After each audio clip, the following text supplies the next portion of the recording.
The spark plug, a staple of most DIY service and repair for vehicle owners. But for you Subaru owners, it could be a point of stress and frustration, especially for those of you that are not familiar with working on boxer engines. In today's video, I'll be sharing with you my tips and tricks for how to turn a potentially nightmare service into one that is a cakewalk.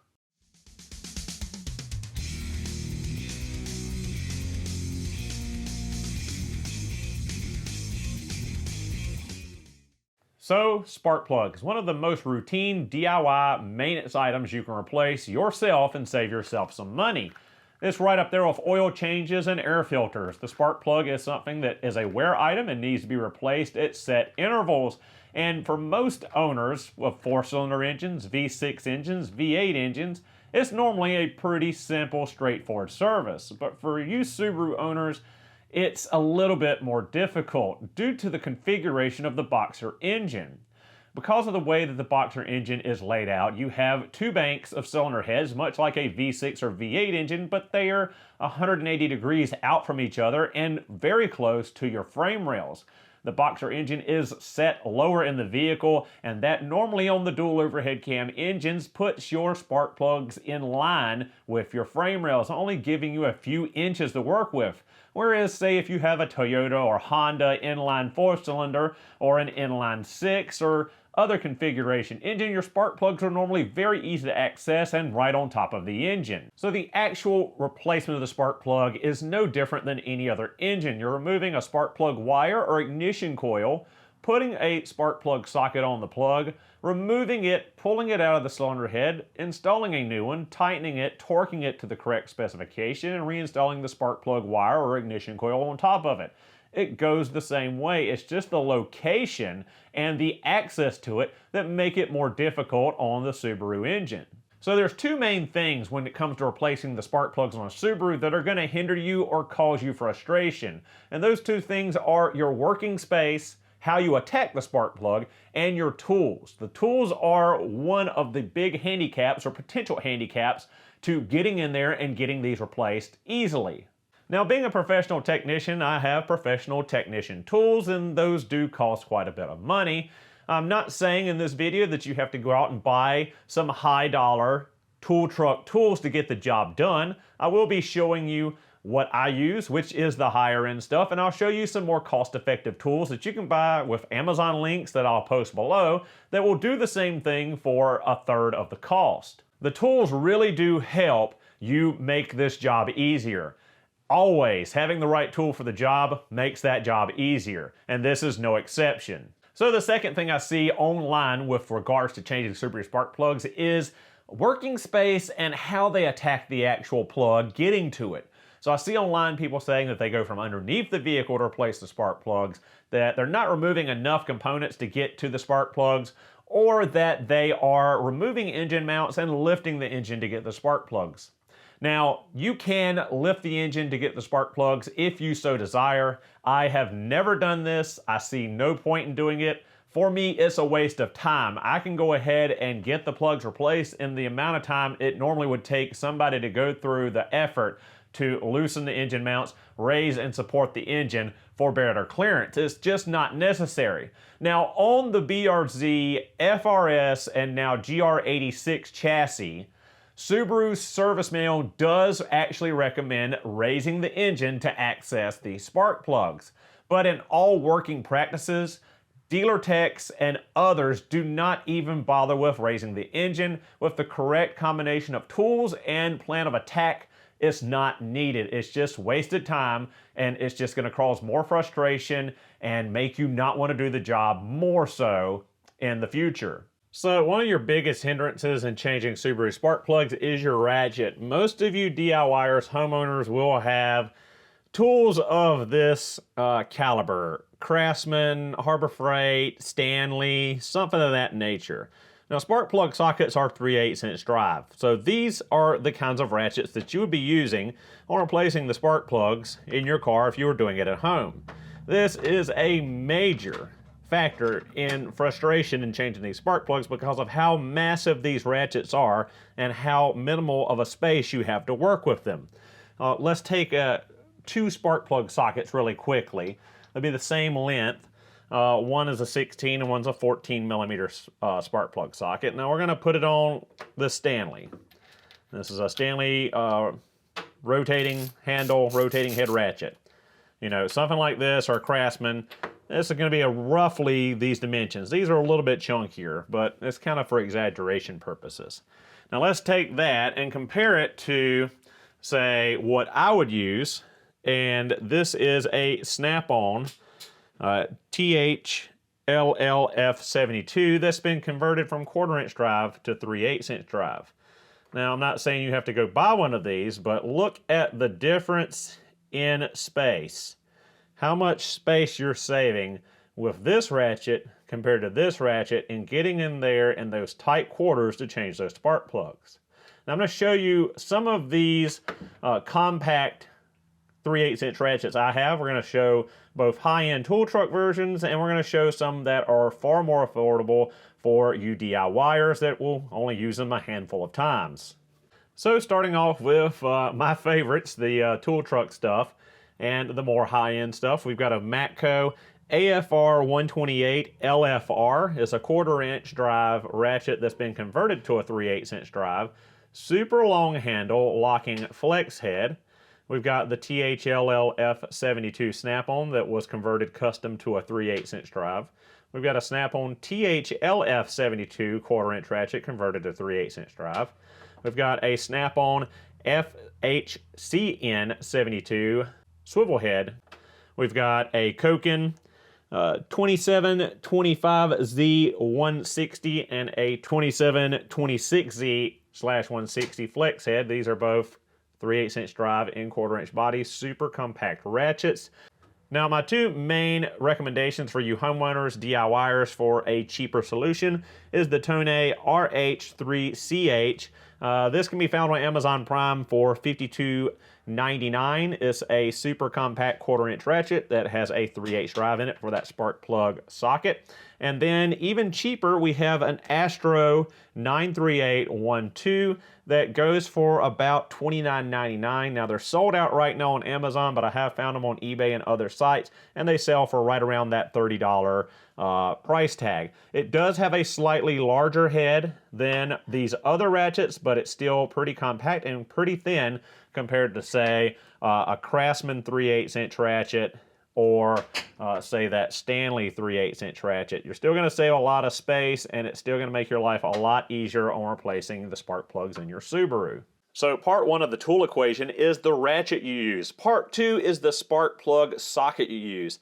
Now, most spark plug sockets will get the job done, but these can help you get it done a lot easier as they're a little more specialized than what you can find, say, at your local Harbor Freight or Walmart in the tool section.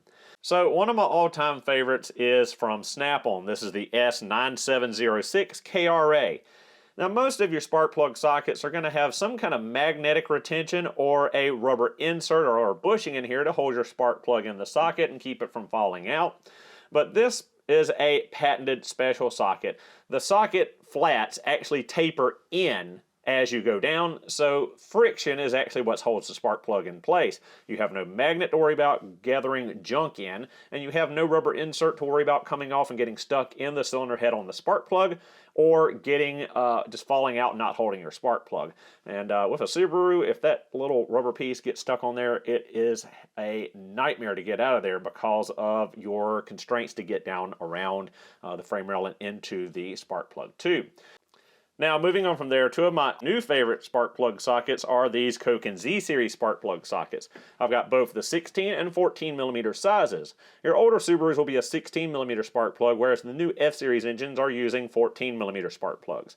Now, these plug sockets are different than the Snap-on and traditional ones. There's no magnet, there's no rubber insert. Instead, they use metal spring clips to hold your spark plug in place, and they've got these little brass bushings in there to help cradle the porcelain and align the spark plug where it is true and straight in the socket. Now, these are much more affordable for you guys, and the price on these is $25.76, either 16 or 14. As well, on top of that, I got a 10% off promo code. So these are very, very reasonably priced, in my opinion, and work excellent for your Subaru. Now, on you single overhead cam engine guys, these are great. This is a extended length spark plug socket. It has the same spring clips and same bushing as these do, but they've got an extension made onto them. It's a one-piece design, so you're not going to lose your socket down in the spark plug tube. Now again, this is only for single overhead cam engines, as you can't get this in on the dual overhead cam engine. Now the price tag on this is $44.44 for the 180 mil length and $47.12 for the 250 millimeter length. I tend to use the 180 mil length one more so than the 250 on Subaru applications. And moving on, we have a product from Tone. This is the PG86S. This set includes 3 extensions that have flats on the outside where you can put a wrench on them, and as well as a square drive for a ratchet, and a very slim magnetic 14mm spark plug socket. This set is specifically designed for you BRZ owners, FRS owners, GT and GR86 owners. This set was specifically designed and engineered to work with these engines where you don't have to lift them, don't have to raise them, even though Subaru's service manual says that you should. Now, this kit goes for between $55 and $75, just depending on where you find it. Personally, I bought mine off of Amazon Japan, but you can find it on eBay. Now, moving on from there, we'll talk about extensions real quick. Personally, I use a Snap-on FX1. I have 2 of those and a Snap-on FXK3. Those are basically the only extensions I ever need for doing dual overhead cam Subaru spark plugs, whether it be the H6 or 4-cylinder engine. So when we talk about Subaru spark plugs, there's 3 main engine/configurations locations of these spark plugs. The first one will be the H6 engine. This covers the ER27, the EG33, the EZ30D, and the EZ36D. Now, the majority of you watching this likely have an EZ30D or EZ36D if you have an H6 engine. This will cover the 3-liter that was in 2001 to 2009 models and the 3.6-liter in 2010 models to 2019 models. Now, these 6-cylinder engines, the EZ30D and the 36D, have the spark plugs coming out at a 90-degree angle from the top of the engine, and the spark plugs are directly in line with the frame rail or slightly above the frame rail. They're quite simple to replace aside for the rear 2 cylinders, as the frame rail kind of tapers in towards the back of the engine. So we're going to talk about the 30 and the 36 series engine and how to attack those spark plugs. Alright guys, H6 engine. This is an EZ30D. This is out of a 2002 Outback LL Bean. Now this is going to be outside of the vehicle, as you see, just for the ease of showing you. So we've got 3 ignition coil packs. We're going to need to remove those. 12mm hold down bolt, and we'll have 1 electrical connector with 1 little tab to pull up. You'll take the bolt loose, pull it out, and if I remember right, in car you turn them and then pull them up to clear the frame rail. Once you have that done, you can feed in your spark plug socket, then your extension, and attach your ratchet. Now we are going to go outside and show you this on an actual engine in vehicle with the frame rail, but I wanted to show you this first out of car where you can get a better view of what we're doing here. Now sometimes these coil boots can get pretty stuck on there, and you normally don't have a ton of room to work. But what's helpful sometimes is to get the bolt all the way out. It's a captive bolt. It's stuck in here. It's not going to come out. Take a little pry bar and pry against that. Normally you can get them to pop right off, just like so. The car won't come out like that, but you can pick it up and normally turn it and it'll come right up like that. In car, you will feed in. You'll run your spark plug socket in down by the engine. You'll then put in your either your 3-inch extension or your 2 1.5-inch extensions. Push it on there till it hooks. Index it till it gets on the socket. You'll come in and put your ratchet on.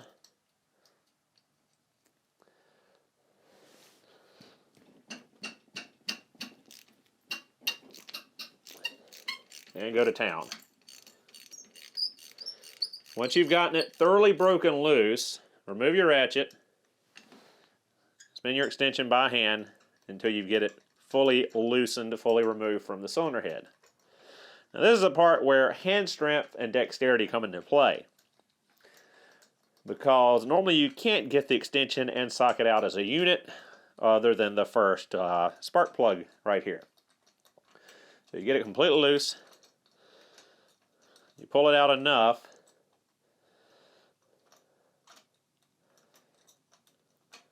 so you get it completely loose, pull it out enough, you have to disconnect your extension, pull that out, reach back in there, grab your plug socket, and pull it up with the spark plug on the end of it. Then you'll just repeat the process, put a new spark plug in for your socket in there, come back in with your extension from the top, pop it on there, and then start it by hand as so not to cross thread it. Get it going, then you'll come back in and do your final torque with your ratchet or a torque wrench and reinstall your ignition coil, and then repeat to the other plugs. Okay guys, so I don't have a great example of an H6 engine in vehicle to show you, but I have done videos on replacing spark plugs in H6 vehicles in the past. I'll put them in the top corner for you now, one on the EZ30D and one on the EZ36D. This car's been in a front-end collision that has shifted the engine, so it's not the greatest to teach you on as everything is moved around. But as far as getting things out of the engine bay, out of your way, for the easiest access for the spark plugs is this. On the passenger side, really all you've got to do is remove the air box. The upper lid, the filter, and the bottom of the box should be held in with 12mm fasteners. That gives you all the access you should need to that bank of cylinders. Now onto the driver's side, you're going to remove your battery, you're going to remove your windshield washer fluid reservoir.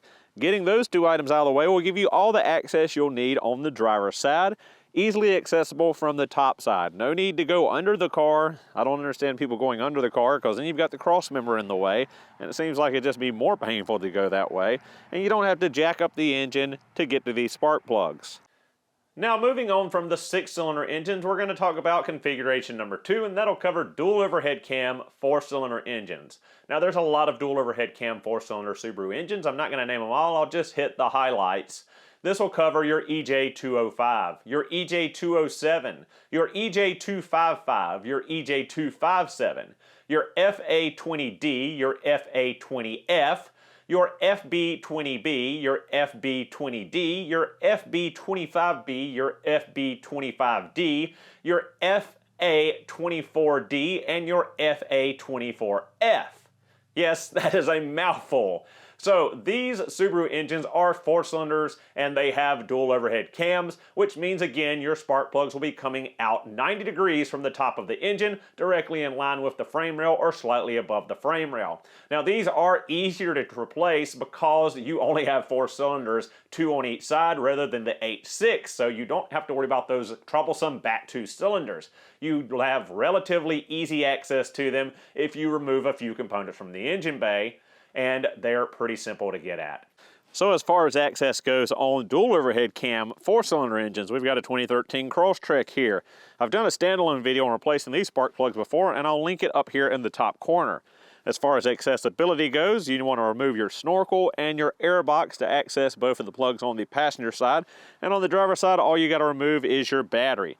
Now if you've got, say, a WRX, STI, or a Legacy GT, or an older dual overhead cam turbo 4-cylinder, same thing goes for the older chassis with the washer reservoir and the battery for the driver's side and the air box for the passenger side access. That should be all you need to get out of the way to get at it. I've also done a video standalone on that on a 2002 WRX. I'll list that in the top corner as well.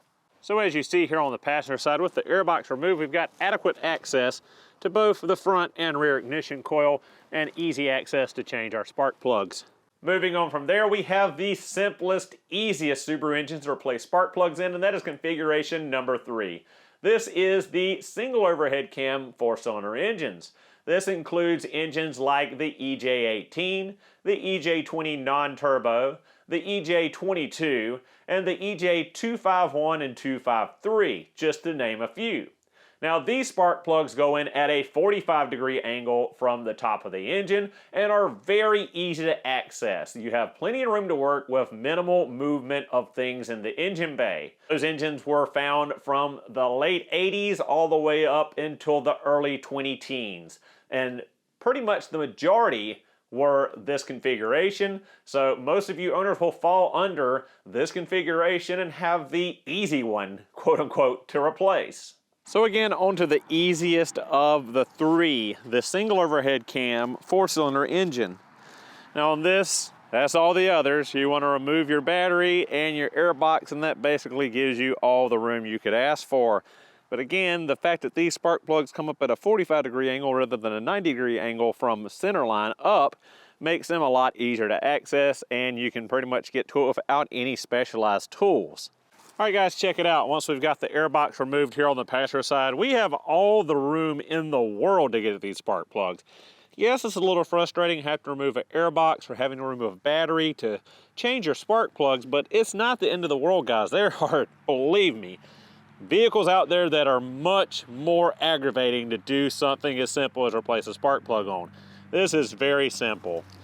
Air box, washer reservoir on some models, and battery, and you can get right here, grab your spark plug wire, pull it out, put a regular extension, a regular ratchet, a regular socket on there, not have to worry about anything specialized or any kind of room. You've got all this open space to get in there. So yeah, Subarus can be annoying to change the spark plugs on, but consider this, there's a lot of other engines and a lot of other manufacturers that are far more difficult to replace spark plugs on than Subaru. Case in point, here we have a Ford Edge with a 3.5 liter V6. Now the front bank of spark plugs are right here in the front and easy to access, but to get the back cylinders, you got to remove the entire intake manifold. I don't know about you guys, but I'd rather remove a battery and an air box and do it on a Subaru than have to take the whole intake manifold off.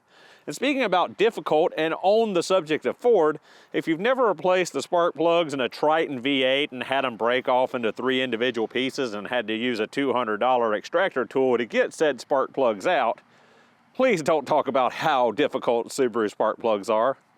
And even you guys beloved Toyotas, your V6s, a lot of the time the intake has to come off of just for the spark plugs. Guys, and there you have it, my tips, tricks, and tech to help you replace your Subaru spark plugs with a lot less headache and a lot less stress. I hope you enjoyed the video. I hope you found the information in it useful. Thank you so much for watching. I'll see you guys in the next one.